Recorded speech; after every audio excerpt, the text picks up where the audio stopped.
కృష్ణపక్ష దశమి శనివారం రోజు పడింది కాబట్టి స్వామివారికి ఈ విధంగా పూజ చేసుకున్నాను. ముందుగా అయితే విఘ్నేశ్వరుడికి, లక్ష్మీనారాయణుడికి పంచామృతాలతో అభిషేకం చేశాను.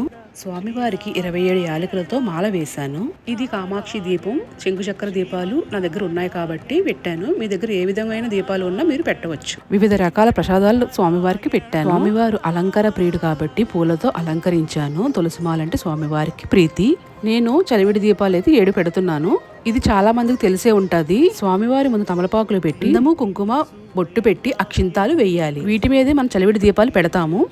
కొంతమంది అయితే చలివిడి దీపాలు 7, 5, 9 లేక 8 పెడతారు. నేనైతే 7 దీపాలు పెడుతున్నాను. చలివిడి దీపాలు మీకు ఎలా చేయాలో తెలియకపోతే ఇంతకు ముందు చలివిడి దీపం ఎలా చేసుకోవాలో నా ఛానల్లో అప్లోడ్ చేశాను. తెలియకపోతే ట్యాగ్ చేస్తాను చూడండి. నేను చూపించిన విధంగా చలివిడి దీపంపై వెంకటేశ్వర స్వామి నామాన్ని ఇలా అయితే పెట్టాలి. కర్పూరం ప్రతి దీపంలో వేస్తున్నాను. స్వామివారికి ఎంతో ఇష్టం కాబట్టి నెక్స్ట్ కంటిన్యూషన్ వీడియో వస్తుంది, తప్పకుండా చూడండి.